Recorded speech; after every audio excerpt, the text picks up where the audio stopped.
milagre na vida delas e um refúgio aonde está. Essa é a visão do arquiteto. Esse é o vocabulário do arquiteto. Esse é o objetivo de a gente ter pessoas que ampliam a nossa visão e mostram que os tijolos podem ser empilhados, sim. Mas para fazer isso, não somente para fazer uma parede. Muito do que a gente fala e o que eu vou abordar a partir de agora, eu quero que você veja com esse ponto de vista. Ponto de vista de arquiteto. Do ponto de vista de como é que é o impacto macro que isso vai ter. E quando você conversa com um arquiteto, ele não ensina necessariamente você a parte técnica. Isso é o pedreiro que tem que aprender. Mas ele inspira você a querer construir uma catedral. Cada um de nós aqui precisa ter essa visão de arquiteto para a gente poder inspirar as pessoas. Qual é a catedral da vida dela que ela quer construir? Faz sentido? Duas maiores barreiras na hora de empreender. Ou para a gente, como coach, ou como advisor, ou como consultor, ou as pessoas que a gente vai ajudar. Tem duas grandes barreiras. Primeiro, eu não sei o que fazer. A gente viu isso agora, na discussão que estava rolando. Muitas vezes falta clareza do que eu quero fazer primeiro. Ótimo, essa é a primeira pergunta que tem que ser respondida. Eu não sei qual negócio que eu vou iniciar. E depois disso, de uma forma mais rara, já tem alguém fazendo o que eu quero fazer. Muitas vezes a gente tem uma ideia do projeto, tem uma ideia de um produto, e a gente vai lá no mercado, pesquisa no Google, conversa com algumas pessoas e fala, já tem alguém fazendo. E a primeira reação das pessoas é, tá bom, então eu vou mudar de ideia, vou tentar fazer uma coisa diferente. E ela acaba desistindo, acaba ficando com medo. Porque se já tem alguém fazendo, como é que eu vou fazer, né? Isso aqui resume 99,5% dos empreendedores. Pessoas que estão pensando em fazer uma coisa ou que já tem alguém fazendo aquilo. E o 0,5%, que é o que sobra, são os revolucionários, os inovadores, que criam algo que não tem nem ninguém fazendo, nem nunca ninguém fez antes. Eu peguei esse screenshot aqui do Mercado Livre. Eu não acredito que você da minha boca essa palavra. Eu peguei esse screenshot aqui, gente, do Hotmart, porque eu sei que é uma coisa que todo mundo aqui está familiarizado, vai ser fácil de poder falar. Se a gente entrar no Hotmart hoje, você vai ver lá os mais quentes, né, os produtos mais vendidos e tudo mais. Eu conversei com o nosso gerente do Hotmart e ele falou pra gente que a última estimativa dele é que existem hoje quase 100 mil vendedores no Hotmart. Não é usuários que compraram, pessoas que têm algum produto para vender. Quase 100 mil. Então, se você olhar lá, dentre esses 100 mil, o faturamento absoluto do Hotmart, a maioria do faturamento, não é na cauda longa. É dos top players do mercado. Pessoas que movimentam milhões e milhões e milhões, e quando tem pessoas que num ano vendem 5 mil reais. Como é que pode os top 100 players do mercado controlar 80% das vendas? Você imagina, o faturamento todo que tem nesse mercado ali, alguns poucos controlam tudo isso. O que esses caras fazem para movimentar tanto, quando outras pessoas têm tantos outros, milhares e milhares e milhares de pessoas que não conseguem movimentar nem um pouquinho? Como que isso é possível? Alguns top players vender tanto, mesmo em mercados tão concorridos e sobrecarregados, como esse que a gente estava discutindo agora. Como que isso é possível? Eu queria falar um pouquinho, para responder essa pergunta, sobre a definição de concorrente. A definição de concorrente que a gente opera e que a gente acredita é a seguinte. Pessoas, primeiro, que vendem a mesma coisa. Vendem a mesma solução. Então, essencialmente, você está oferecendo a mesma coisa. Segundo, para a mesma pessoa. Ou seja, o avatar, o cliente final, o público é o mesmo. E terceiro, esse é o mais importante de todos, do mesmo jeito. Então, não é só questão de vender a mesma coisa. Ah, ele vende a mesma coisa que também é meu concorrente. Não. Ele vende do mesmo jeito? Ele vende para a mesma pessoa? Ah, não, o público-alvo é diferente, então já não é mais concorrente. Ah, mas ele também vende para essa pessoa, mas ele vende do mesmo jeito? Não, então não é mais concorrente. Agora, se ele vende, aí sim é concorrente direto. Qual que é o grande problema, gente? Quem está um pouco mais familiarizado aí com o nosso conteúdo sabe que a gente bate muito nessa tecla. Esse 3. A gente, como eu não tenho clareza do que eu vou fazer, eu olho... Como é o seu nome? Ellen. Eu olho o que a Ellen está fazendo e ela está muito bem decidida. Aí eu vou lá e copio exatamente o que ela está fazendo. Mesma coisa, para a mesma pessoa, do mesmo jeito. Ela usa um blazer lindo azul. Um dos vídeos eu vou começar a usar um blazer azul. Ah, ela fala de um trejeito assim. Ela tem uma determinada expressão, eu começo a copiar. E é patético isso. Porque isso joga o mercado lá para baixo. E agora, em vez de ter a Ellen como opção única, tem a Ellen e mais um monte de cópias baratas que depreciam o que a Ellen faz. E essas pessoas, então, nem se falam.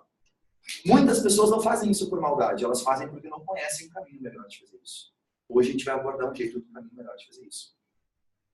Se você for diferente, você torna a sua concorrência relevante. Qualquer um daqueles três não quis. Por isso a diferenciação é tão importante. Por isso que a Carol bate nessa tecla. Lá no nível estratégico, se a gente não sabe como responder o porquê eu, de um jeito diferente, o resto tudo vai ser igual. Aqui tem um exemplo clássico de commodity. E eu nem preciso me estender, porque todo mundo já sabe isso aqui. Se eu quisesse vender hoje feijões, uma porção de feijão, provavelmente eu não ia conseguir vender por mais do que 5 centavos. Eu quero agregar valor. Eu não quero mais vender por 5 centavos. Qual sugestão você daria de que eu posso fazer agora? Qual é o próximo nível de agregar valor para não ter que vender commodity puro? O que a gente poderia fazer para vender esse feijão? Perdão. Café. Café. Como? Poderia? Cafeteria, o próprio café moído. Moeu o Café. E vender o pó moído? Isso. Ok. Então seria mais ou menos assim. Isso. Certo? Quanto que eu pago nisso? Onde isso? Tá. Não, ali eu peguei uma marca, mas não pela marca, né? Só pelo café moído. Então vamos dizer que a mesma porção de café, uma porçãozinha de café, vamos dizer que agora a gente consegue vender correspondentemente a 40 centavos. Show! É que a gente olha a embalagem, sabe? Ok. 40 centavos. Tá bom, legal. Já melhorou muito, né, gente? Muito, muito, muito. Além disso, ok. Gostei do jogo. Quero agregar ainda mais valor. Qual é o próximo nível? Entregar o café pronto. Café pronto passado. Quanto que eu consigo vender o café pronto passado? Xícarazinho? R$1, 2? Essa quantidade? 4. 4, depende. 4 né? a 6. Se for no aeroporto, vai ser R$80. Oi. Padaria R$1. Padaria R$1. Se fizer. Tá. Vamos dizer que seja R$2,50. Vou pegar uma média aí, né? Ok. Gente, olha a diferença do jogo, né? Aí agora eu faço um café gourmet, saborizado.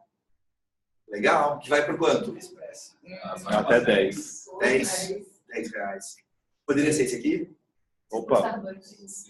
Quanto é que eu pago aqui? Vamos dizer que seja R$8,50, né? Show! O desafio é a gente constantemente estar buscando essa ponta do espectro, agregando valor para ser assim, não somente lá atrás. Perfeito. O que eu noto hoje no mercado de coaching especificamente é a replicação e multiplicação das técnicas. E técnica é commodity. Técnica é aquilo lá. Quando eu chego para a pessoa e falo, oi, tudo bom? Eu sou especialista na área, eu quero te ajudar a fazer isso aplicando técnica tal. A pessoa vai olhar e pum, é o café. In natura, é quase como veio da terra. Talvez você não tenha criado o café, né? A técnica nem criou, mas é isso. Por que o Starbucks é R$8,50, sendo que ele vende essencialmente um café igual a atrás? Por quê? Valores, vai ter o nome, copo, tem tudo. Valor agregado. Esse tem todo um valor agregado que a gente vê que tem valor, mas é difícil de fazer, né? Tá, o Starbucks fez, beleza. Tá, mas como é que eu vou fazer? Tem processo para fazer. Vou ajudar isso com isso hoje. Não sei. Mas assim, tem como. A questão é, primeiro passo é decidir, cara, eu quero ser esse aqui. Eu não quero mais ser aquele cara. Eu não admito ser comparado com aquele cara lá. E eu vou pagar o preço de aprender e aplicar o que eu tenho que fazer para ser esse cara aqui. Porque esse aqui, a vida desse cara é muito mais fácil. Quantos eu tenho que vender para ficar no azul aqui, comparado com aquele cara lá, né? A Starbucks faz ainda mais legal, ela conta a rota. Hoje você vai na Starbucks e tem uns livrinhos que contam de onde esse café saiu, por exemplo, o café do produto, Starbucks, né? o café da Starbucks. Colinas da Colômbia e tal. 90% do café brasileiro que a Starbucks compra é da minha região, do sudoeste de Minas, que é da Cochupé. Então ela teve lá uma palestra pra gente e ela conta, hoje ela tem um material gráfico no próprio site. E ela conta de onde o café dela saiu. Desde do pé de café até o copo. Que bacana. Que legal. Muito legal. Show! Qual você pagaria mais? Com certeza. É isso. Ou seja, isso aqui é a marca. Alguém sabe de onde é que veio o nome marca? Hoje a gente fala, tem que ter uma marca. Tá, mas o que significa marca, a palavra marca? Marca veio da época que a gente fazia escambo e trocava produtos. Então, a Carol produzia laranjas e eu produzia leite. Aí eu pegava o leite da minha vaquinha e dava para a Carol. A Carol entregava para os amigos dela e a galera adorava. Nossa, que leite bem bom, Carol, de onde é que veio? Esse aqui é o leite do Pedro. Para as pessoas poderem, quando elas queriam mais e mais lá o leite da minha vaquinha, para elas poderem ter acesso à origem e a qualidade daquele leite, eu começava a escrever o meu nome ali. Com o tempo eu criava um desenho, com o tempo eu a ferro quente marcava as minhas vacas. E assim foi criando a marca. A marca é para você poder marcar a origem daquilo. Então, quando você olha para alguém e fala, mas isso aqui é Dom Perignon, subiu o preço. Por quê? Porque eu sei que se tem aquela marca, a qualidade vai ser, e a experiência vai ser a mesma que os meus amigos me comentaram. Faz sentido isso? Quando a gente fala da nossa marca, a gente tem que criar isso aqui, o nosso selo. E o teste é, se hoje você coloca simplesmente o seu nome num produto genérico, as pessoas pagariam mais. Percebe? Percebe? É isso. E o valor de marca hoje, quando as pessoas falam, a empresa tal tem uma marca avaliada em tanto. Como é que eles chegam nisso? A equidade da marca, a força da marca é o seguinte. Quanto a mais eu consigo exigir de um preço que as pessoas pagariam pelo simples fato de ser aquela marca. Então, eu sempre bato muito nessa tecla. Eu tô meio... É porque eu não quero ficar passando na frente. Tá desconfortável desse câmbio aqui? Não. Tudo bem? Ótimo. Tá. É muito legal a gente poder discutir isso, sobre esse assunto hoje, porque eu quero que você saia daqui de hoje com essa determinação. Eu não sou coach, eu não sou consultor, eu não sou empreendedor. Empreendedor digital, então, pelo amor de Deus, não fala essa palavra. Você não é isso, não se coloca nessa gavetinha. O que você é uma marca. Porque o produto que você vende, com o tempo vai mudar. Ele não pode mudar, ele vai mudar. Porque a necessidade das pessoas muda. Mas a confiança que a pessoa tem de saber que a Ellen é a Ellen. E tudo que a Ellen toca, eu confio. Isso é o que vai ficar. Então, nós somos gestores de uma marca. E todas as decisões que a gente vai tomar, de quais produtos, parcerias, mercados, histórias, tudo mais, a gente tem que pensar como isso vai afetar na percepção que as pessoas têm da minha marca. Porque hoje eu giro uma marca. E o produto é só uma maneira das pessoas pagarem para ter essa marca. Faz sentido isso? Sim, total. Mas, Pedro, mas por outro lado, o que eu penso também o desafio é como consolidar a minha marca, separando ela da minha marca pessoal, porque eu quero que a minha empresa tenha um caminho dela que vai seguir depois que eu não estiver aqui, ou para ela se tornar vendável, enfim. Eu vejo que no nosso meio de coaching, principalmente, as pessoas atrelam muito a sua empresa a você. Como a gente fazer essa separação, né? Vamos conversar sobre isso hoje aqui. Show! Aqui tem alguns exemplos dos cafés que a Starbucks vende, que todo mundo aqui já conhece. É só para a gente relembrar. Se eu for lá e pedir um carioquinha, eles têm? Se eu pedir um misturado, olha os nomes populares que a gente tem dos cafés hoje. Pingado. Não pingado. A padaria de R$1 tem. Eles não têm. Por quê? Porque eles querem deixar bem claro, quando você tem uma experiência com a marca deles, é unicamente ali. Se você quiser de novo sentir aquele sabor, tem que ser com eles. Então você vai comprar lá um latte, você vai comprar um frappuccino, você vai comprar um mocha. Você já viu o tamanho do nome dos tamanhos da Starbucks? Não é pequeno, é médio grande. É o Venti, nem lembro o nome agora do outro. E o grande não é grande, o grande é o médio. Eles têm umas coisas diferentes assim. É tall, né? Uma coisa assim. Que é do italiano. Então, assim, olha como a diferenciação deles permeia todo o posicionamento da marca. Toda vez que você tem uma experiência comigo, eu vou criar uma maneira de ser somente aquela experiência, somente comigo. Se você quiser ter com outra pessoa, você não vai conseguir. Então, eles compõem cada ponto de contato com a pessoa para ser único deles, incluindo o nome de tudo que eles fazem. Pergunta, quem que é o médico mais bem pago do mundo? Vocês, as pessoas extremamente estudadas, devem saber isso. Google. É o Google. Não, médico, pago, mas enxuta. É difícil, né? Tantas cabeças. É difícil. Eu fui pesquisar no Google. Cara, quem é o médico mais bem pago do mundo? Entrei para pesquisei. E apareceu esse cara aqui. Por que ele é mais bem pago do mundo, gente? Ele se posicionou de maneira completamente diferente. Porque ele é o cara que sai da nossa boca quando alguém pergunta: quem que você acha que deve ser o médico mais bem pago? Ele não é um médico, ele é uma marca. E ele criou, pensando como empresário, entendendo que ele é uma marca, ele criou um império em volta da marca dele, de produtos, serviços e clínicas, TV e tudo mais, ao invés de ser somente um médico. Um médico tradicional ganha dinheiro como? Atendendo ou operando. No caso dele, cirurgião plástico, operando. Se eu quero ganhar mais dinheiro, o que eu tenho que fazer? operar mais. E o cara não tem vida, né? Então ele fica lá, ou ele sobe o preço da operação dele. O Dr. Ray entendeu que o jogo de hoje em dia não é mais ser médico, não é a sala de operação. É ele poder vender a marca que as pessoas confiam. Lembra que a gente falou do coração? Tudo que tem a nome dele, as pessoas confiam mais. E é engraçado, porque a gente não pensa no Dr. Ray como um bom médico, né? Não pode um cara que fala que bumbum do Rinho ser um melhor médico do mundo.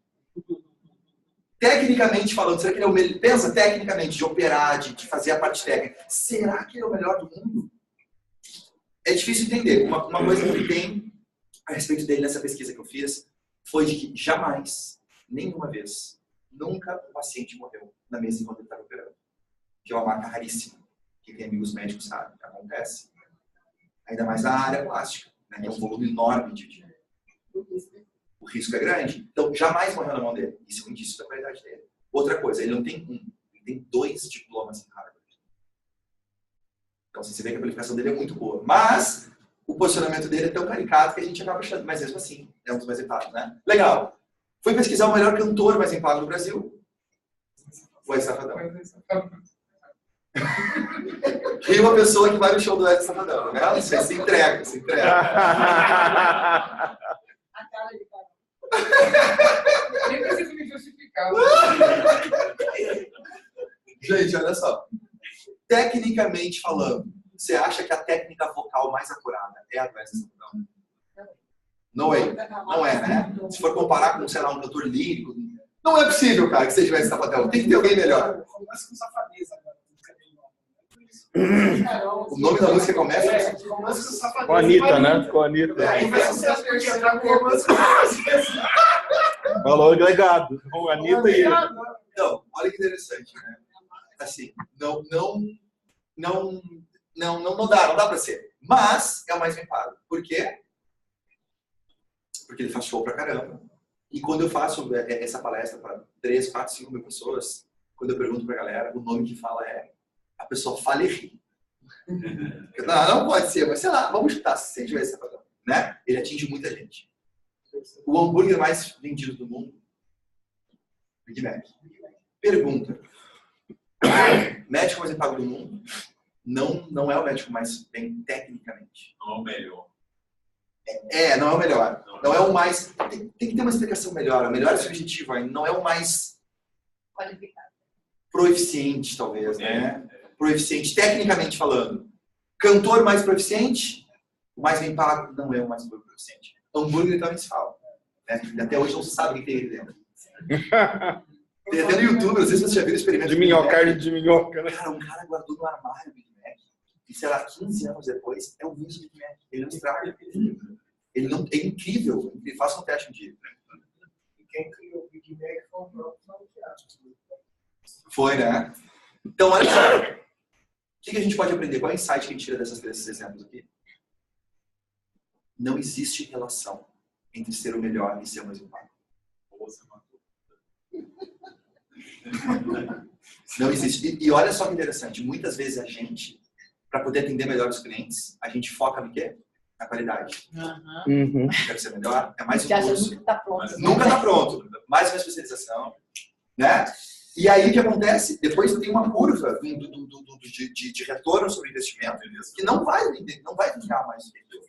Não é mais um curso, mais uma técnica ou aumentar a qualidade que vai fazer com que você aumente o faturamento. E sim, não basta ser bom, você tem que ser diferente. Isso sim. Esses 3 exemplos são pessoas que quebraram o padrão. São exemplos de coisas diferentes. E a gente paga para ver coisas diferentes, não para ver mais do mesmo.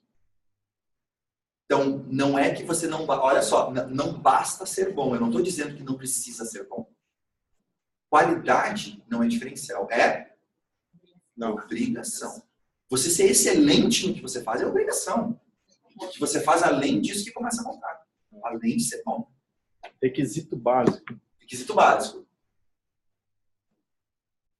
Quando a gente teve, gente, a Revolução Industrial, a gente tinha comidas, até então, na época, que vinha da terra. Então eu trocava com a Carol, trocava com a Ellen, trocava com o Ricardo, né?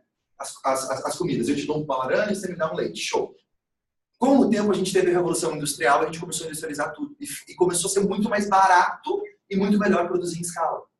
Lembra do Popeye? Por que o Popeye comia o espinafre vindo da lata? Alguém já comeu espinafre na lata aqui? Acho que não existe. Não existe por quê? Porque uma fábrica nos Estados Unidos que produzia espinafre para os soldados da Segunda Guerra Mundial produziu uma quantidade absurda e a guerra acabou. E os caras falaram, cara, a gente vai quebrar uns negócios, o que a gente vai fazer? Criaram um personagem para educar as crianças a comer espinafre. O nome desse personagem é Popeye. Com esse processo, a gente começou a comer coisas vindo da lata, que são as coisas industrializadas que a gente tem hoje.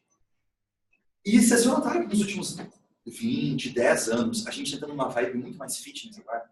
Muito mais. As pessoas estão muito mais preocupadas com o corpo, com a qualidade, se é orgânico, sódio da água. Quando que o nosso pai viu se tinha sódio na água? A gente hoje olha no rótulo para ver pH, baixo. pH, né? A gente olha tudo. Então, assim, você começa a ver, cara, hoje as pessoas estão voltando para como era a comida antes. Hoje você paga mais caro por comida, por laranja orgânica, leite orgânico. Meu Deus, quando que leite deixou de ser orgânico? Era o que então? Aquilo é tinta branca? Leite é leite, né? Mas a gente paga mais pelas coisas naturais, orgânicas. Hoje, as marcas não são diferentes. Hoje a gente também quer ter marcas que são orgânicas. Marcas que não são mais produção em série industrializada, como todo mundo. A gente quer aquilo que é natural, que é diferente, que é imperfeito. Imperfeição é uma forma muito poderosa de se conectar com as pessoas. E a gente muitas vezes tenta ser o perfeito. Tudo perfeito, tudo redondo, tudo redondinho. E com isso, todo mundo fazendo isso, a gente enjoou e agora quer voltar para o orgânico. Detalhe, alguém já comprou morango orgânico no mercado? Quem já comprou? Ok. Uma característica do morango orgânico, ele não é pequenininho? Bem pequenininho, né? Você olha um mirradinho. Eu, a minha vida inteira, olhava um morangão desse tamanho e falava, nossa! Cara, olha esse morango, cara! Que lindo! Que lindo! Né? Aquele brilho. Dá até gosto de ver, né? A gente olhava aquele morangão e achava maravilhoso. Gente, por que aquele morango é daquele jeito? Puro aditivo, coisa química. Esse é um Hulk. Ele se transformou. Né? Então, assim, a gente não quer mais orgânico. Saradão. A gente quer o orgânico e a marca também. A gente quer voltar a ter marcas orgânicas.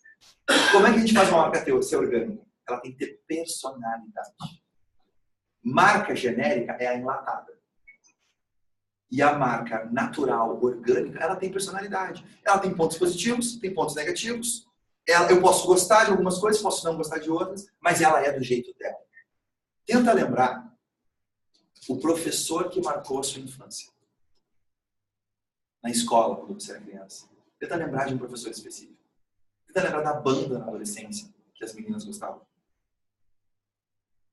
Ou o esporte que você fez. Todo mundo que passou pela nossa vida e deixou uma marca, era diferente. Não era só mais um. Todo mundo.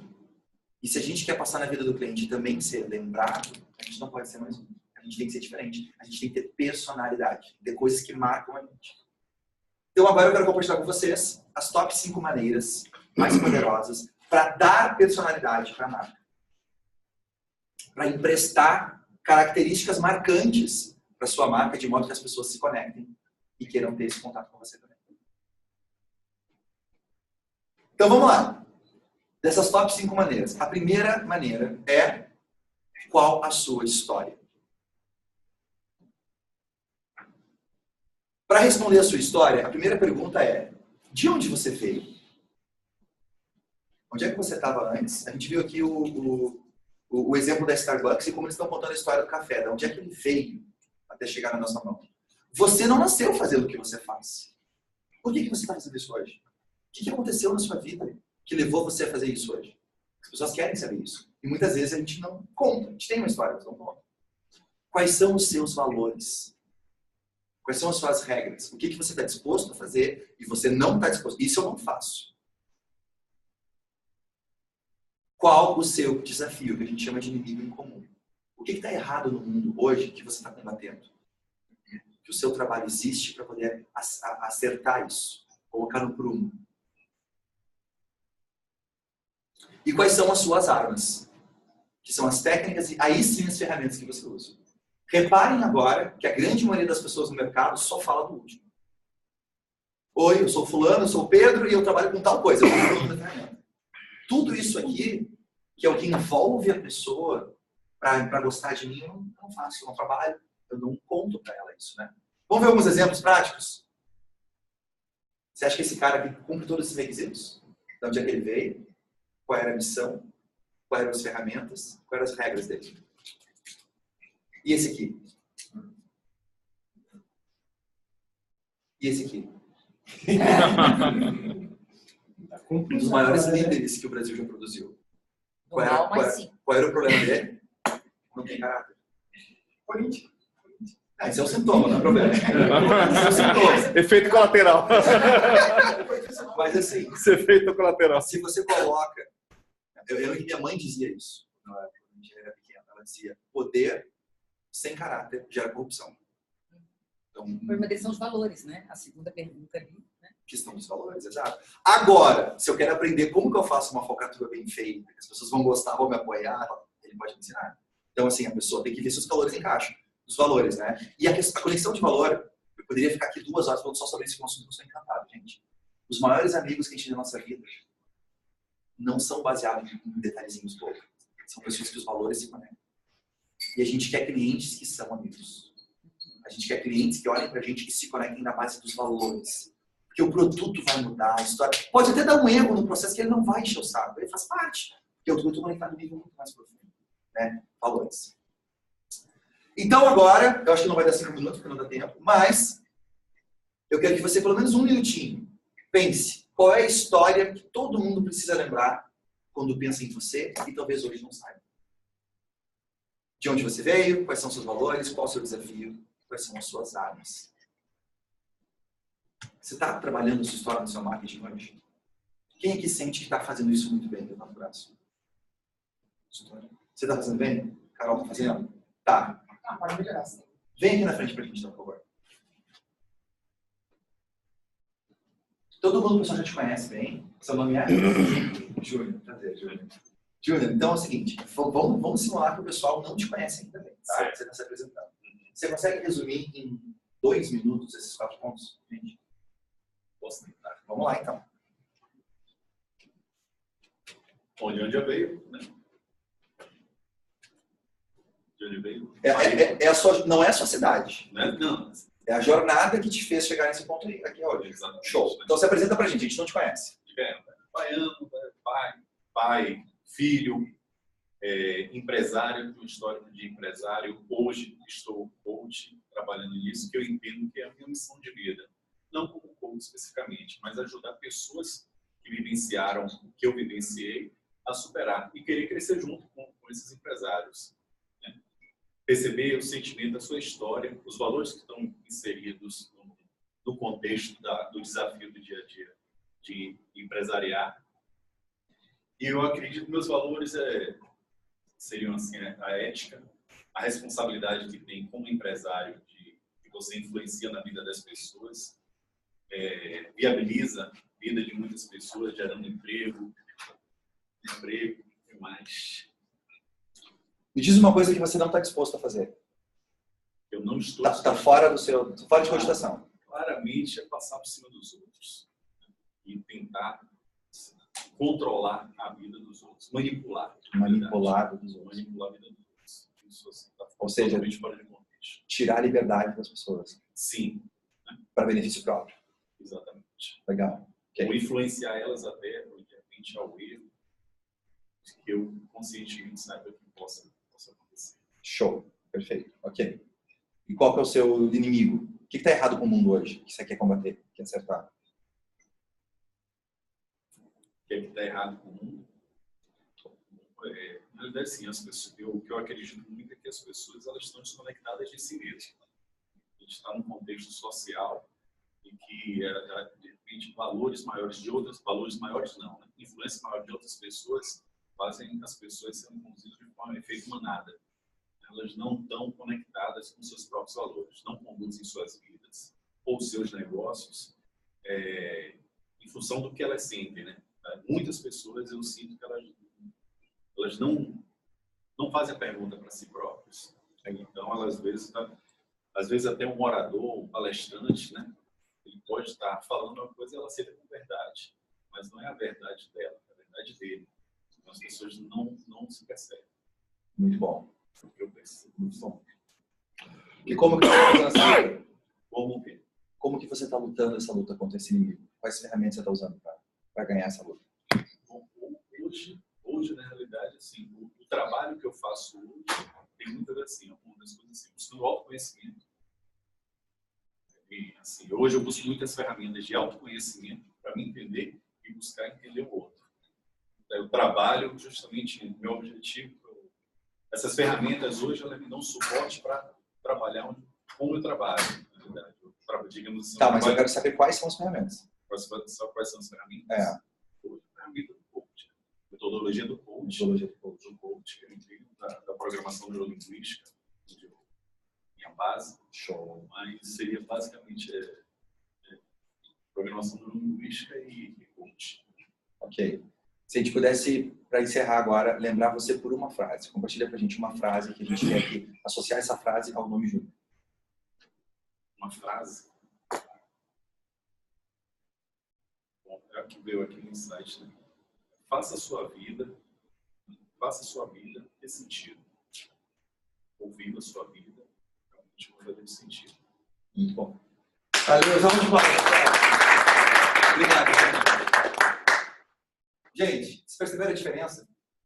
Perceberam que quando a gente conta, e obviamente a gente colocou ele aqui contra a parede rapidinho com o tempo, mas quando a gente tem clareza sobre qual é a minha história, por que eu estou fazendo isso, quais são as ferramentas que eu estou usando, qual que é o inimigo, por que está errado, o que está errado com o mundo ou num nível um pouquinho menor no mercado.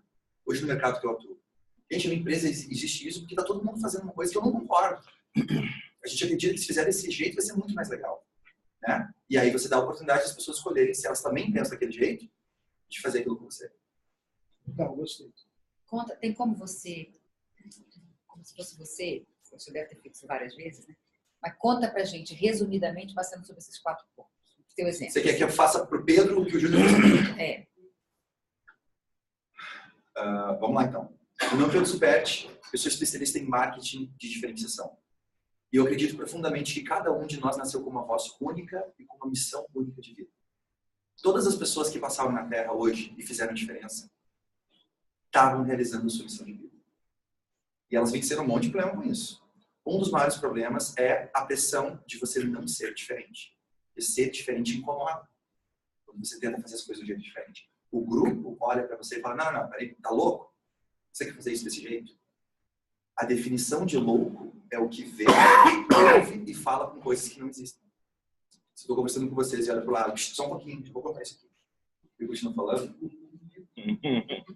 Qual é o impacto que causa? Eu estou ouvindo o que ninguém mais ouve. E se eu começo a contar para vocês, não, gente, eu sei que vocês estão vendo, mas tem um cara aqui me falando o que eu tenho que falar. Vou mandar internar o Pedro. Isso é a definição de louco. Empreendedores, por natureza, são loucos. Eles veem os que os outros não estão vendo. E a empresa é uma maneira de eles poderem executar essa visão deles. Colocando isso em vista, um problema muito forte que a gente tem hoje é que as pessoas, quando vão realizar a sua empresa, vão criar a sua empresa para poder materializar essa visão, eles olham para o concorrente, para o lado, olham para o concorrente do outro, olham para as outras pessoas que já estão tendo sucesso e começam a copiar o que esses caras estão fazendo na esperança dele também ter sucesso. E aí a gente tem um conflito entre a voz e a história que ele queria contar e as histórias de outras pessoas que estão contando. E muitas vezes, na vontade, na esperança dele poder ter sucesso, ele acaba calando a voz que ele nasceu para contar e começa a ser um eco da voz de outras pessoas. Quando a gente tem um mercado onde muitas pessoas copiam uns aos outros, o preço cai lá embaixo e a gente gera pobreza. Um país rico e um mercado rico, onde a gente tem muitas opções originais. Eu nem sei o que escolher de tanta coisa boa que eu tenho, ao invés de ter 10 fornecedores idênticos que fornecem a mesma coisa. Eu acredito que se você tem isso, essa clareza de que você tem com a sua empresa, que cumprir a sua missão de vida, e você não sabe como fazer, eu posso te ajudar a viver a sua missão de vida de um jeito único, original e diferente, de modo que quem não gosta de você vai chegar perto, mas quem gosta vai vir de muito longe para ajudar você a realizar a sua missão, e essa pessoa vai realizar a missão dela. Deu para pegar, gente? Agora a ideia é, eu faço isso num vídeo. Tá bom, Pedro, a gente já vai para How to, né? A gente já vai para lá. Eu faço isso num vídeo, eu faço um anúncio, tal. Gente, isso aqui é para a gente ter clareza para a gente mesmo. Porque se eu tiver 30 segundos, eu falo em 30 segundos. Se eu tiver 30 minutos, eu falo em 30 minutos. E se eu tiver 30 anos, a minha vida vai ser uma expressão dessa visão que eu defini aqui. Faz sentido? Show! Todo mundo pegou e anotou isso aqui, né? O ideal seria a gente fazer agora aqui, mas não é tempo. Mas aí fica de lição de casa, tá, gente? Vamos lá, então. Passo 2. Qual a sua metodologia? E aqui o negócio estranho no mercado de coaching. Qual a sua metodologia? Porque a metodologia é a maneira que eu atuo e as ferramentas que eu uso. É muito importante você ter aqui, ó, número 1, seu método próprio. E método é uma receita. Os ingredientes que você usa na sua receita, imagina um bolo, né? A farinha, o açúcar, o ovo, a manteiga, os ingredientes, muitas vezes, eu não crio. A natureza proporcionou para a gente, já existe, produz aquilo. Ou tem uma indústria que produz. Tudo bem. Aí eu pego esses ingredientes e vou fazer o bolo. Só que esse é o primeiro etapa, é os ingredientes. A segunda etapa é como que eu vou combinar esses ingredientes. E aí sim que eu posso fazer do meu jeito. Mesmo no mercado de coaching, a gente tem uma infinidade de ferramentas diferentes.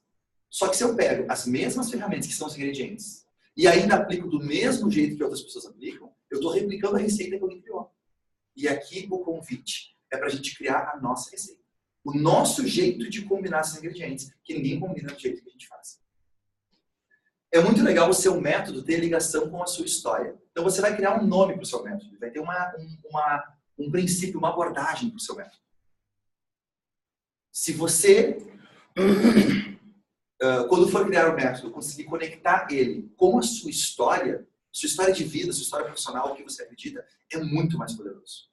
Né? Imagina, a gente estava aqui conversando com o Ricardo e ele fala, eu percebo na minha vida hoje que nada me traz tanta felicidade quanto a minha família.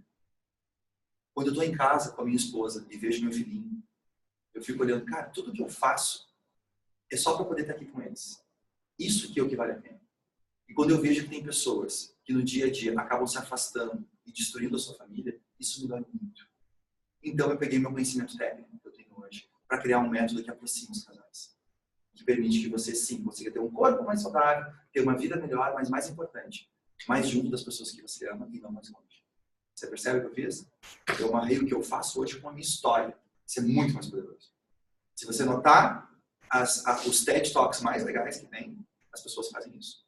O que elas estão fazendo está amarrado com a história que elas viveram para chegar aí. E a sua receita para fazer o bolo. Ah, não, mas Paulo, você está falando isso aí, mas isso aqui eu já vi outro cara usando. Tá tudo bem, mas do jeito que eu faço, ninguém faz. Né? Então, é a minha receita. Pensa, tem restaurante italiano, um do lado do outro. Mas o tempero, a experiência, a pegada pode ser totalmente diferente de um do outro. Mas os dois fazem culinária italiana. Faz sentido? Sim. Gente, pode levantar a mão, tá? Se vocês tiverem um comentário, uma dúvida sobre o ponto, pode levantar a mão, não tem problema. E por último, qual o resultado que ele promete dessa metodologia? Vocês têm que ter definição disso também. Eu criei um método que permite que você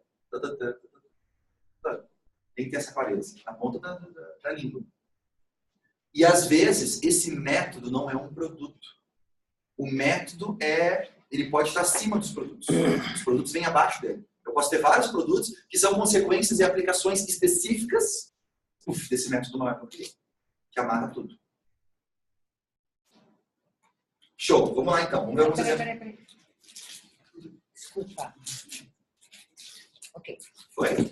Vamos ver alguns exemplos práticos disso. Robert Kiyosaki criou um método para ensinar educação financeira chamado... Todo mundo leu esse livro aqui? Sim. Tá, beleza. Pai Rico, Pai Pobre. Qual era o método que ele criou dentro desse livro? Esse aqui. Vocês lembram disso? O nome disso aqui é o nome mais feio que eu já vi, mas mesmo assim deu certo. Chamado Quadrante do Fluxo de Caixa. Não é nada comercial, mas a história é tão legal que apesar da tradução ruim, deu certo, né? Que é o seguinte, ele ensina que você começa como empregado, aí quando você começa a ganhar um pouquinho de dinheiro, você aprende como ser autônomo, depois que você for autônomo, você vira dono de um negócio, e por último você vira investidor onde o dinheiro trabalha para você. Todo mundo lembra disso. Não é muito mais fácil entender quando o cara explica desse jeito? É como se fosse um plano de carreira na minha vida. Tá bom, eu vou pegar o emprego que eu tenho agora, pagar as contas, tal. Show! Esse é o método dele, ele criou um império em cima desse desenho aqui. Ou seja, ele pegou ideias soltas sobre educação financeira, amarrou com a história dele, criou a história do pai rico e pai pobre, mas tudo em volta desse método. Outro exemplo, Moisés. Os 10 mandamentos eram um método. Toda vez que tinha uma discussão lá entre a galera, ele pegava, ó, regra número 7 aqui. Ó. É tipo regra de condomínio. Né? Para não ter discussão, tá lá e tal, organizou. Vocês conhecem esse cara aqui? Quem é ele? Quem conhece? O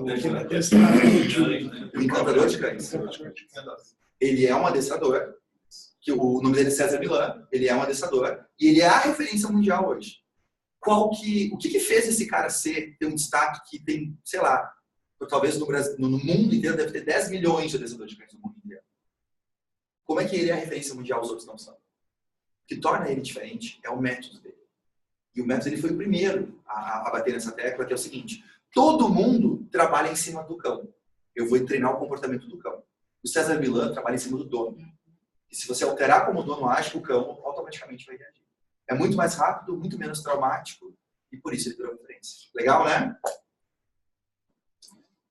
McDonald's tem um método para entregar uma refeição para você, que vai te manter, você não envelhece se você comer. Dura 15 anos no armário. Em 60 segundos. Eles até tinham uma campanha, não sei se vocês lembram, há anos atrás, que você pedia um Big Mac, se não chegasse em 1 minuto, você não pagava. Né? Por quê? Porque eles têm um processo, um método de produção, tudo validado, que eles conseguem fazer essa promessa. Eu não esqueci, eu estava...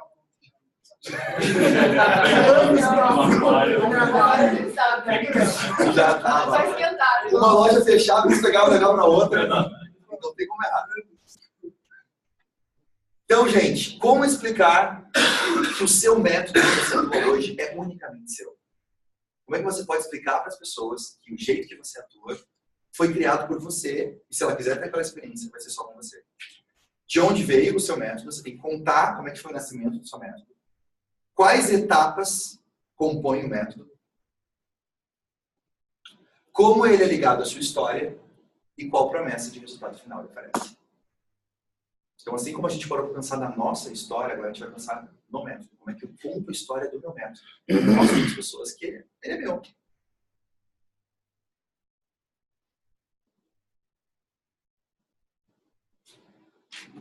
Show? Legal. Posso passar? Passo 3. Seus símbolos de poder. Símbolos. Símbolos são ícones, são desenhos, são sinais, onde eu olho e imediatamente eu entendo o que aquilo significa. E isso está presente na nossa relação humana desde sempre. Por exemplo, deixa eu ver se eu mostro isso. Por exemplo, tenta lembrar de um castelo. Pensa na sua mente um castelo. O castelo, ele tem tamanho de uma casa? Ele é maior. Muito maior que uma casa, né? Geralmente, em volta do castelo tem o quê? Poço. E o castelo tem as torres. Geralmente, quem que fica nas torres? Os guardas. Ou seja, não tem nada a ver com uma casa. Mas é uma casa. É a casa do rei. Agora, tenta pensar um castelo um pouco mais moderno. Se você vai receber um rei... bom, a gente tem o palácio. Vocês já foram no Palácio Alvorada? Passaram na frente, viram na televisão. Palácio de Jaburu, aqui no Brasil, né? Quando você chega lá no portão, até você chegar lá no palácio, você tem que pegar um carrinho daqueles de povo para chegar de tão grande, um terreno gigantesco. Aí você para pensar, logicamente, é um desperdício de terreno.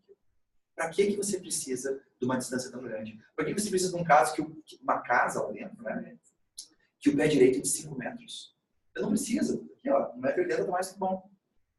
Porque não é sobre ser bom, não é sobre ser lógico. Qual é a mensagem que o presidente da República quer passar quando ele recebe um outro presidente no palácio? Poder. Nós, na nossa interação, temos símbolos de poder. Nós temos sinais que a gente pode passar e que podem transmitir para as pessoas a nossa capacidade de realização. E muitas vezes a gente abre mão disso. Mas se a gente começar a usar isso, a transformação é gigantesca.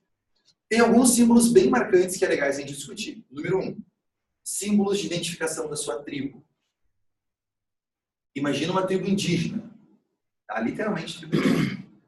A tribo indígena está em guerra com uma outra tribo. Então você está no meio do mato, no meio da floresta. A gente está aqui da mesma tribo, no meio da floresta, e escuta o barulho. Tem alguma coisa se mexendo ali. A gente vai ser isso. Todo mundo pega as armas e aponta para mim. E você sabe que vai ser alguma coisa dali. Começa a se mexer nos galhos, vai aumentando. E uma pessoa pula na nossa frente. Eu tenho 1 segundo para decidir se eu vou atacar ou se eu vou receber aquela pessoa. O que eu uso para decidir se eu ataco ou não? Pintura do rosto, o que mais? As vestes, o cocar, a falta das vestes, o cocar, o grito, a pele, a cor da pele, corte de cabelo. Se a gente começar para pensar, começa a pipocar várias coisas que eu posso usar e que instintivamente o meu cérebro analisa, mas eu nem estou prestando atenção. Certo? Você já parou para pensar que o cliente faz as mesmas coisas que a gente? Instintivamente, ele olha, em segundos, ele decide se a gente é uma ameaça ou se a gente é um amigo para ele. Então, a gente precisa saber, quando a gente cria a nossa tribo, a tribo dos nossos clientes, que sinais a gente pode criar que vão ser símbolos para eles também poderem se identificar entre si, que fazem parte da mesma tribo. Nomes é um desses símbolos, os nomes que a gente usa. Em nomes, eles têm que ter congruência. Eu não posso ter um produto chamado Casal Sarado e outro produto chamado o coeficiente da ebulição da borracha. Porque não tem congruência nenhuma uma coisa com a outra. E o seu visual e aparência, o look da gente como pessoa também, e da marca, afeta muito isso. Faz uma diferença muito grande, como a gente vai ver nesse exemplo aqui. A Apple, quando lançou o iPod, ela lançou junto com o iPod um fone de ouvido branco. E eu sei que é difícil acreditar, mas houve uma época que os fones de ouvido não eram brancos. Antigamente eram pretos. Mas hoje todo mundo copia a Apple, tudo é branco. Quando ela lançou o fone de ouvido branco, olha a campanha que eles lançaram.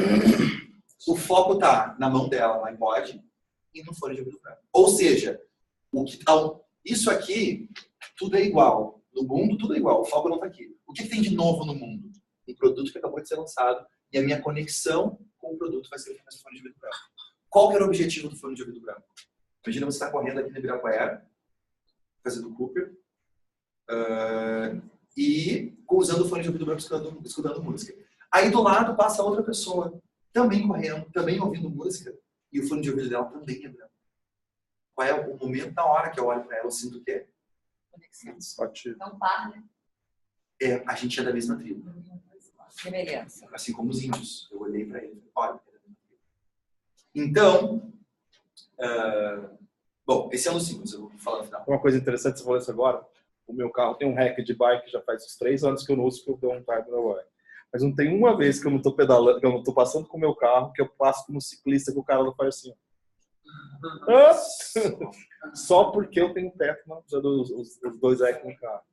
O rack é aquela caixa aqui. Ele já fala, é ciclista como eu, então já faz assim, e eu buzino. Incrível. Ou seja, a marca, o fabricante do carro que percebe isso, pode criar um produto voltado para o mercado ciclista e que vira padrão. Para entrar no mercado, você tem que ter o carro tal. Você percebe que o grupo do ciclista não fabrica carro, mas vira uma exigência. Quem está aqui tem que comprar da marca tal. Porque a marca se posicionou como maneira de criar aquela tribo. Interessante isso, né? Nomes, gente. Vocês lembram do Capitão Planeta? Demais. Vai Planeta. Como é que o Capitão Planeta surgia? Da união dos seus 5 poderes, 3 que surgiram. E os poderes eram os elementos da Terra, né? E o coração. E o coração. Ou seja, agora eu fiquei lembrando, os ursinhos carinhosos tinham um negócio assim também, não tinha? O coração era no mundo. Não. Eles uniam os raios. O Paulo sabe tudo de cursinho. Sabe?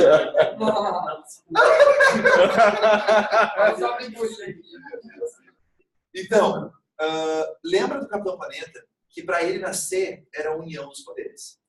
Esse é um exemplo que eu sempre dou para os clientes, porque para quando você pensar nos nomes, a sua marca é o Capitão Planeta.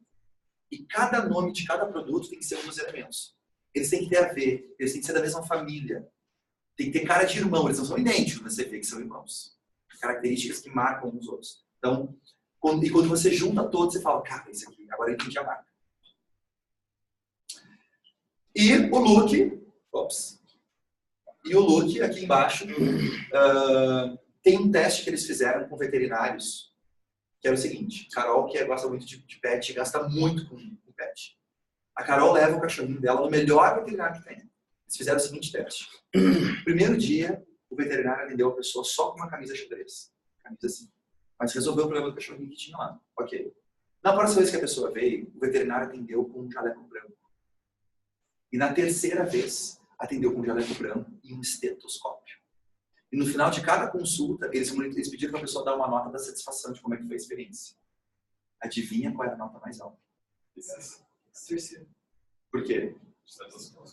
Por quê? Experiência. Na saúde, né? Porque faz isso com gente, né? Vai fazer isso com bichinho. A coisa da gente, de cuidar igual cuida da gente. Como cuida de gente, isso. Porque no inconsciente coletivo, a gente imagina que médico de excelência vai estar sempre com jaleco, com estetoscópio. Você percebe? Salva vidas. O próprio Dr. Ray faz entrevista, vai para o programa de entrevista com estetoscópio pendurado. Por que será? Agora. O Dr. Oz, quantas vezes no programa ele estava vestido de cirurgião, de verde.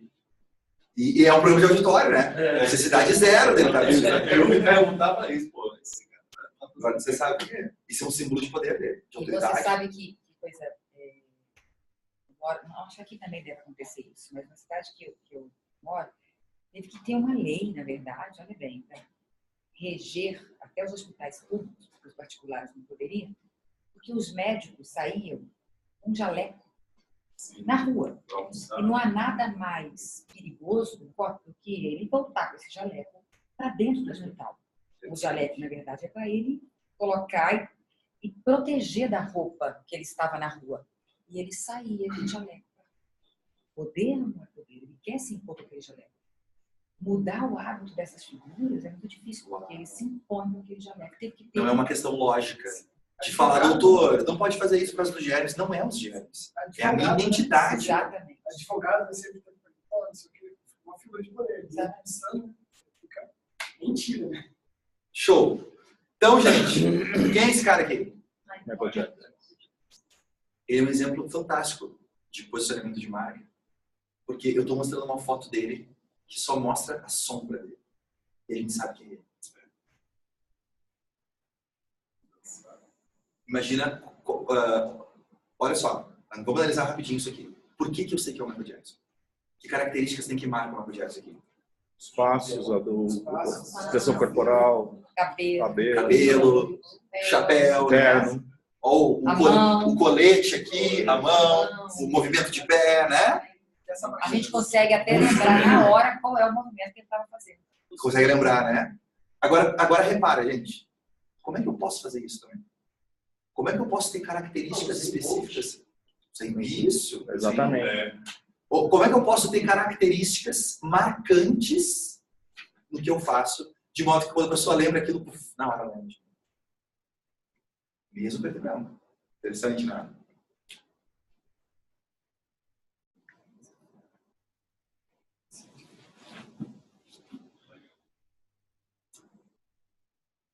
Não sei quem gosta de rock and roll aqui, mas mesmo quem não gosta já deve ter visto essa foto. Eu fui no show desses caras, eu tinha 12 anos.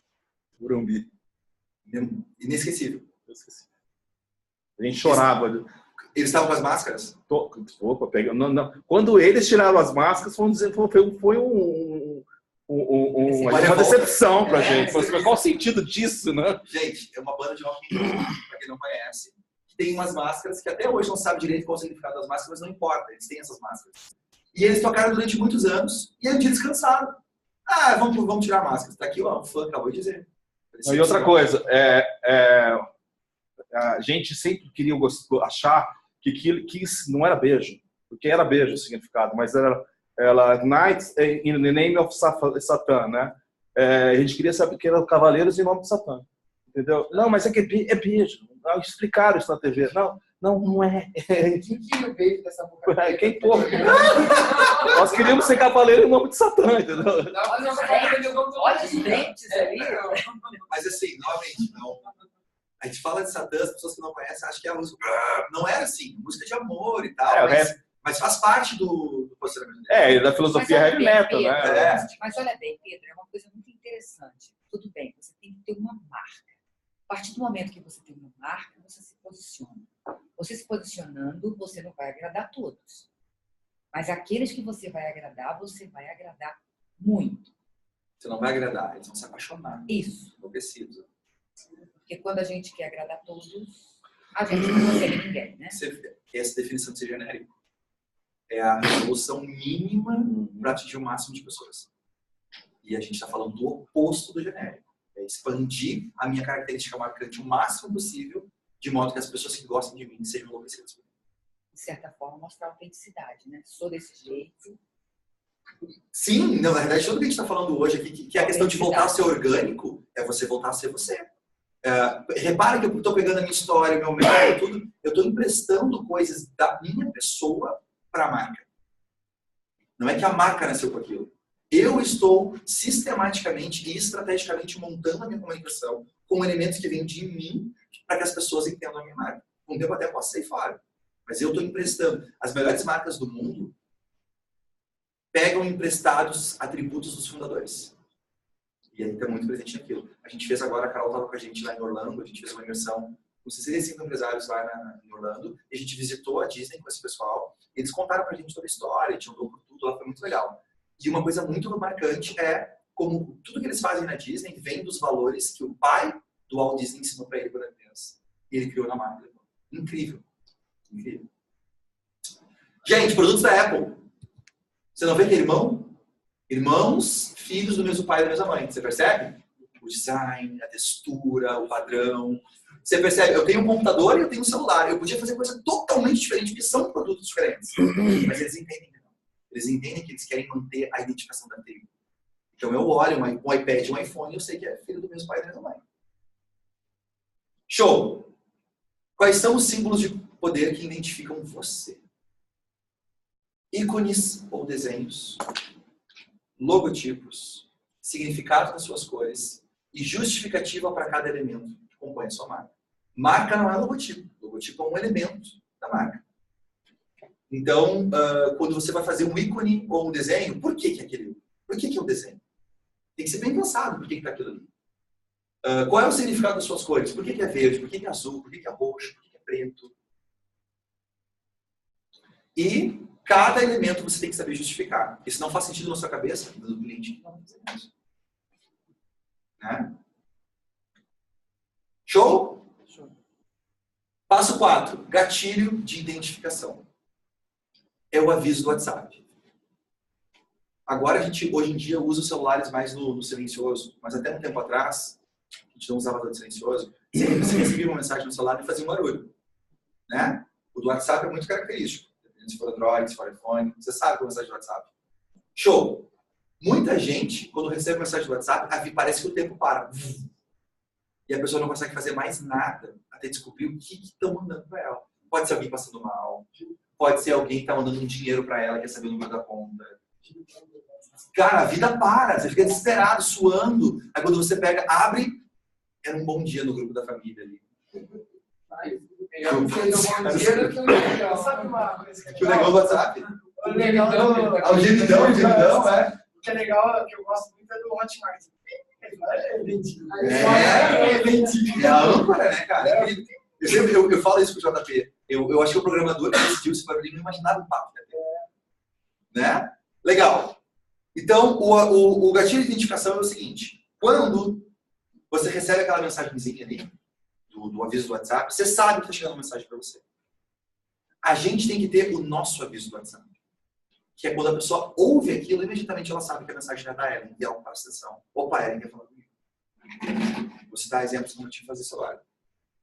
Você pode criar um bordão de abertura para fazer isso. Uma frase, uma expressão, um ruído, alguma coisa que seja bem marcante e a pessoa sabe que a partir daquele momento ela sabe que está falando com você. E, idealmente, você tem que tentar amarrar isso com a sua mensagem principal. Aquela frase... Uma vinheta que seja. Aí é outra coisa, né? Não. Que nem do... O sinal da Globo. Jerônimo, fala coach, não sei o quê. Ou se é o do... Mas às vezes é gatilho, por exemplo, vinheta que eu digo, você está em algum lugar, aí você ouve aquela vinheta da Globo do plantão. Tem alguma coisa. Ok, tá. Então, ali é bem característico. Uma coisa que há muitos anos está sendo feito. E você não escuta aquele som em nenhum outro lugar. Você sabe que é importante. Perfeito. É isso. Como é que a gente pode criar uma mensagem sonora, ou um bordão, ou uma frase, ou uma expressão que seja só nossa, ninguém mais use. Quando a pessoa escuta, ela sabe, opa, quer falar comigo. É o momento de estar feliz dentro do Pão de Açúcar. Você já entra, você tem a música em todos os Pão de Açúcar, né? O que faz ser feliz? Você pode estar de mau humor, mas a música que você vai ouvir lá dentro tem a ver com felicidade. Aquilo é total estudado para que gere desejo de compra sobre os produtos. Perfeito. Do Pão de Açúcar. Porque se o que me faz feliz é tomar um vinho com a minha esposa da noite, eu vou lá comprar um vinho. Né? O produto é um meio para a felicidade. E é engraçado que tem Pão de Açúcar aqui na Pamplona, eu vou muito ali de vez em quando, e você passa pelos corredores, as pessoas estão cantando. O problema não é a música que está tocando, por que as pessoas estão cantando, porra? Todo mundo sabe de cor a música. Incrível. E ela foi propagada, não sei se vocês sabem, mas a música do Pão de Açúcar, o clipe, foi um dos que mais foram propagados pelo WhatsApp. Que legal. O que faz você ser... Então tem que ter a ver com a mensagem principal do Pão de Açúcar, que é: a gente não vende pão, a gente não vende café, a gente não vende feijão, a gente faz as pessoas serem felizes. Tem a ver com a mensagem deles, com a missão da empresa. Show! Qual era o gatilho de identificação do Chacrinha, gente? Primeira coisa que ele abria. Era esse?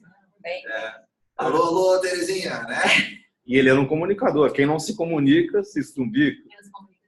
Ou seja, se são coisas que você ou não ouve em nenhum outro lugar, mas se ouvir, você lembra dele. Ele tomou propriedade, ele virou dono. O dono do neologismo na televisão brasileira era ele. Incrível, né? Ele criava as palavras e aplicava. Hoje o Silvio Santos faz isso muito bem. Faz? Ele hoje é o... Qual é a frase que vem na sua mente quando você vê a imagem do Silvio Santos? Os colegas. Oi. Oi. Vem pra cá, vem pra cá. Inconsciente, né? Uma criança. Luísa, eu faço... Não sei se foi isso, é tão antigo isso. Antigo. 2 hambúrgueres, alface, queijo bom especial. Você pode uma campanha de Big Mac. Você lembra quando o Morumbi, não sei se você lembra quando o Morumbi Shopping fez inauguração, o que ele distribuiu antes? Alguém lembra aqui? Um disquinho de vinil com aquela música Morumbi Shopping Show, Morumbi Shopping, antes de abrir as portas do Morumbi. Todo mundo já sabia a música inteira do Morumbi Shopping. Ele dava no faro, nos semáforos, o disquinho, pequenininho, cada um numa cor, nas cores do Morumbi Shopping. E a gente fazia coleção de discos. E a gente entrou no Morumbi Shopping, quando abriu a porta na inauguração, a música do Morumbi Shopping, todo mundo cantando junto. Fantástico, muito legal. Então, a frase do Silvio Santos, Oi, né? A risada característica dele. Você sabe, cara, imagina um cara, o Luciano Huck começa a falar Oi agora. Não dá, né? Não dá porque o Silvio Santos tomou propriedade na nossa mente. Esse som é dele. Qualquer lugar que a gente escuta, a gente lembra dele, né? Pedro Superti também fez isso. O Rei.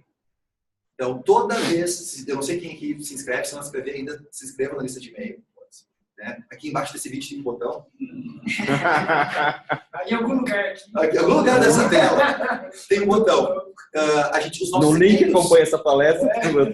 Os nossos e-mails tem os nossos vídeos, áudios, WhatsApp, tudo mais. Até mensagem do SMS, que só tem 140 caracteres. Em vez de ter rei, a gente vem rei. Mas tem o rei. Por quê? Isso foi estrategicamente a gente pensado nisso. Porque é um fonema que acorda a pessoa. Tem uma história para fazer isso. Rei! Já está chamando a atenção. Em qualquer idioma, em qualquer lugar, funciona o rei. E, historicamente, os generais que andavam na frente do exército, sabe aquela cena que ele está andando de cavalo antes da batalha começar? Que ele está relembrando os soldados por que eles estão lutando? É isso. Para tirar o soldado do não foca no inimigo, foca no porquê que a gente está lutando. Isso tem tudo a ver com o que a nossa marca representa. Então, por isso, rei. E o que acontece naturalmente é a gente recebe quase 1000 mensagens por dia lá nos nossos canais. Muitas mensagens falam, nossa, eu estava vendo um filme e o cara falou, cantou rei. O cara falou não sei o quê. As pessoas começam a ouvir o rei em outros lugares e lembram da gente. Então, a gente conseguiu encontrar, nesse caso, um fonema específico, que é o nosso gatilho de identificação, que mesmo quando replicado em outros lugares, eles agregam pra gente. Então, é como se outras pessoas fizessem propaganda gratuita pra gente. Você percebe?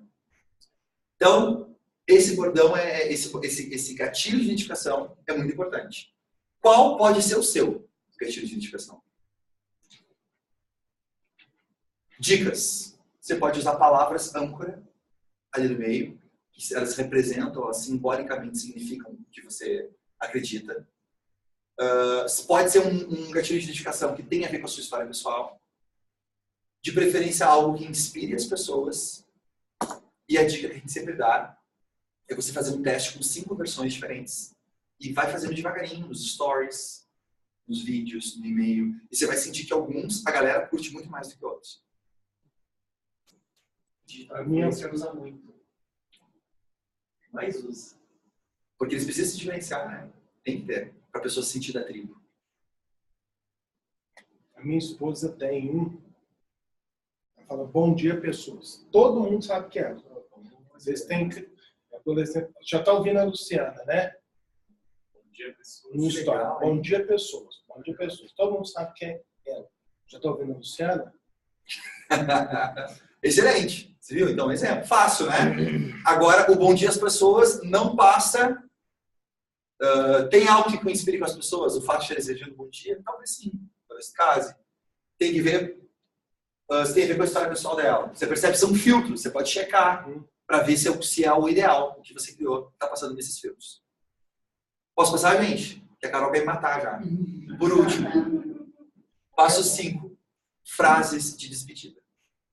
Lembra quando um exército tem que falar com outro pelotão do exército, eles falam pelo rádio? O que eles falam quando eles falam? Câmbio over. Câmbio over. O câmbio é, eu acabei de falar, agora é a tua vez, Paulo. Me fala o que você quer falar. Então, eles vão falando. E quando a conversa acaba, para você não ficar esperando, você quer falar alguma coisa ainda? Eu digo, câmbio, desliga. Ou seja, acabou. Já falei o que tinha que falar, não precisa esperar mais. A gente volta a falar daqui a meia hora. Pronto. Então, isso é um protocolo de comunicação que a gente está embutido na nossa mente já. E a gente pode criar uma frase despedida que é o nosso câmbio desliga. Que assim como eu inicio com o gatilho de identificação no começo, comunicação, eu encerro dentro do seu sábio. Então, ela abre uma atenção, consome e depois ela desliga. De preferência, a sua frase de despedida tem que ser algo que reforce a sua missão ou a sua promessa. Não pode ser só uma coisa boba, vazia, sabe? Tem que ser alguma coisa atrelada, vai ser muito mais forte. Posso comentar uma coisa que eu consegui essa? Eu trabalho com empresas familiares. Né? Eu falo assim, pessoal, desejo muito sucesso, melhor ainda que seja em família. Legal. Legal. Melhor ainda que seja em família. Aí, Legal. Gostei, né? Faz todo sentido, né? Dentro da proposta dele, fechou. Sucesso em família. E faz a pessoa até repensar. Porra, aquela briga lá não vale a pena mais, né? Muito legal.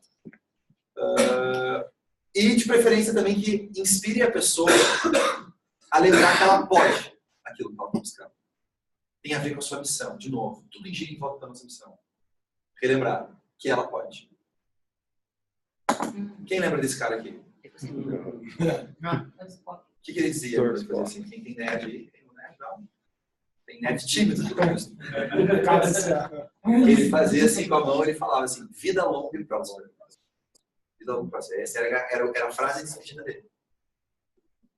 E você vê, isso aqui foi uma minissérie criada, sei lá, 50 anos atrás, para televisão. E até hoje as pessoas se vestem igual, lembram dele, porque o personagem foi tão marcante. Assim como o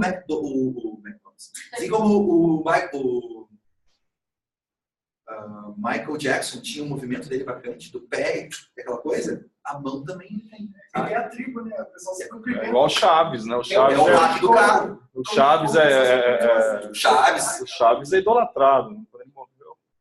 Então, assim, gente, ele dizia, a frase que encerra, é só um exemplo, tá? A frase dele era vida longa e próspera.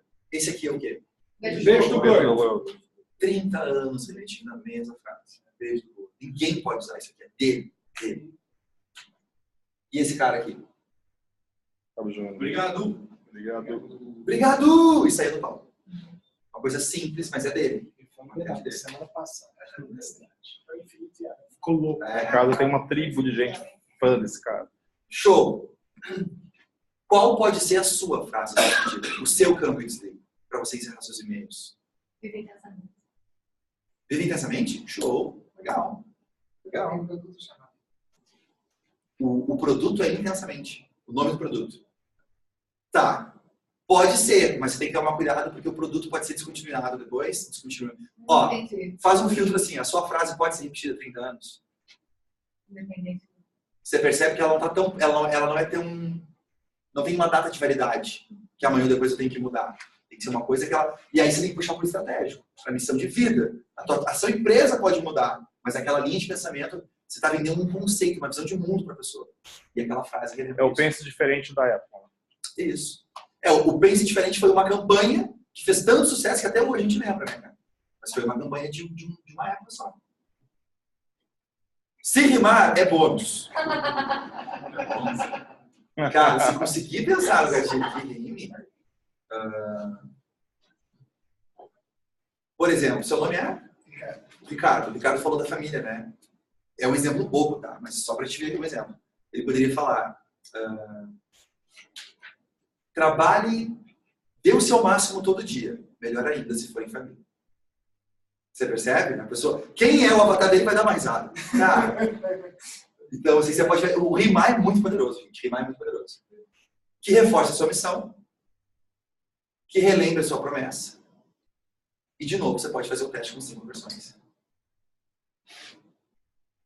Reforce a sua missão, relembre a sua promessa e se rimar é bônus. Tem que pensar. E depois eu vou pedir para a Carol me dizer se todo mundo aqui postou no grupo o que você criou de cada um desses 5 passos. Vocês se comprometem? Pode ser? Show. Para alguns eu sei que já está mais fácil, já está criado. Para alguns vai ser.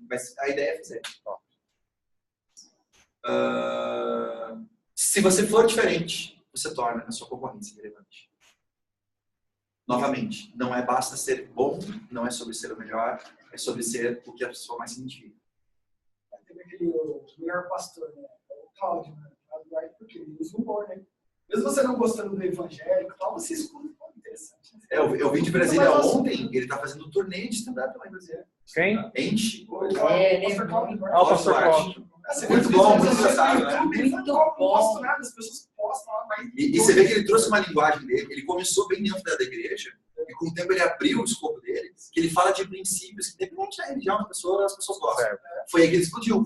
Ele conseguiu falar com muito mais pessoas. Você viu que ele fala para casais. Fala para casais. Não, é diferente. Ele fala de coisa séria que a igreja não deixaria rindo, fazendo as pessoas rirem, né? Mas ele não contaria nem. Ele teve coragem. Mas uma coisa ele fala de uma maneira. Ele muda o jeito de explicar, mas é o princípio que ele vive. Mas Né? ele fala muito, eu sou muito criticado por isso. Porque é onde já se viu se vender desse jeito, né? Mas essa é a frase, essa é a frase de despedida dele. É muito Gente, criticado por isso. heróis inspiram. Muitas vezes a gente acha que o herói é aquele que vem nos salvar do incêndio. E o cliente também pode achar que o herói é aquele que vai vir e vai tirar ele da vida dele. Mas os heróis que têm mais impacto no mundo, a gente nunca viu, nunca falou. Ele nunca veio tirar a gente da nossa casa do incêndio. Mas a história dele e as histórias que contam a respeito dele influenciam a vida de milhões e bilhões de pessoas. Cada um de nós é um herói. E fazendo esse tipo de coisa, se diferenciando e criando uma comunicação que leva essa mensagem para inspirar, a gente como heróis pode salvar muito mais pessoas. Eu quero convocar vocês a não ser mais um punhado de café. A não deixar em nenhum momento você se cair na tentação de ser commodity e de ser mais um. Porque você, para ser um herói e salvar as pessoas, tem que contar a sua mensagem ruim. Agora você tem ferramenta. Essa coloca em prática. Obrigado, pessoal. Valeu.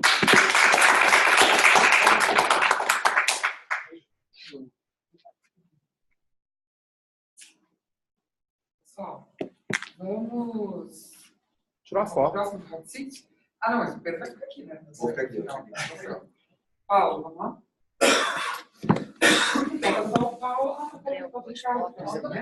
Oi?